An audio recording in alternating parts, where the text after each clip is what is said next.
அடுத்த அறைக்கு சென்று கதவை சாத்திய பார்வதி அம்மாள் திருமணம் செய்த நாள் முதல் இன்று வரை தனது கணவனுடன் வாழ்ந்த வாழ்க்கையை மீட்டு பார்த்தார். தனக்கு எந்த குறையும் வைக்கவில்லை.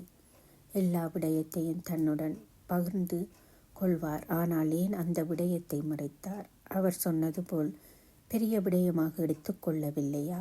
அல்லது மறந்து விட்டாரா? எதுவானாலும் என்ன, ஏன் அந்த காகித மடலை தூக்கி எறியவில்லை? பாறையில் அலைகள் வந்து முட்டி மோதுவதைப் போன்று மனம் கண்டபடி அலை மோதியது. நீண்ட நேரம் உறக்கமின்றி தவித்தவர் எப்போது உறங்கினார் என்று தெரியவில்லை. அதிகாலையில் கோயில் மணி ஓசை கேட்டு எழுந்தார்.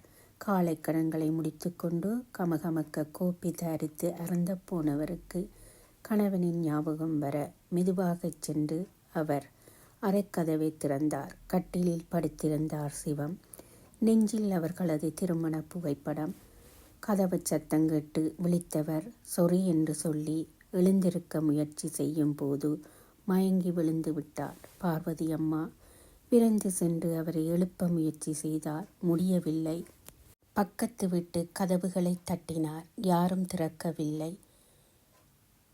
யாரிடம் சென்று உதவி கேட்பது? பிள்ளைகள் அருகில் இல்லை. என்ன செய்வது என்று யோசித்து ஒரு முடிவுக்கும் வராதவராய் தைரியத்தை வரவழைத்து கொண்டு போனை எடுத்து மருத்துவமனையுடன் தொடர்பு கொண்டு நடந்தவற்றை கூறினார். விரைந்து வந்த மருத்துவமனை வாகனத்தில் தானும் கணவனுடன் தேவையான பொருட்கள் சிலவற்றை எடுத்துக்கொண்டு புறப்பட்டார். போகும் வழியில் கணவன் படுத்திருக்கும் கோலத்தை பார்த்து தாரை தாரையாக கண்ணீர் வடித்தார். கல்லூரியில் தங்கி படித்து கொண்டிருக்கும் தனது பிள்ளைகளுக்கு தகவலை கூறினார். சில மணித்துணிகளின் பின் மருத்துவமனையை அடைந்தது வாகனம். சிவம் அவசர பிரிவில் சேர்க்கப்பட்டார். மருத்துவர்கள் விரைந்து வந்து அவருக்கு தேவையான சிகிச்சைகளை அளித்தார்கள். ஆனால் அவர் இன்னும் கண் திறக்கவில்லை. மருந்துகள் தொடர்ந்து போய்கொண்டிருந்தது. பக்கத்தில் பார்வதி அம்மாள் அழுது கொண்டே இருந்தார். மாலை நேரம் சிவம் மெதுவாக கண் திறந்தார். அருகில் தனது மனைவி தனது கரத்தை பற்றி கொண்டு அழுது கொண்டிருப்பதை பார்த்தார்.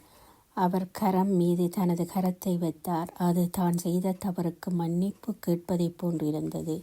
பார்வதி அம்மாள் கணவன் கண் விழித்து விட்டதை பார்த்து எல்லாவற்றையும் பறந்தார். புன்னுருவல் பூத்தார்.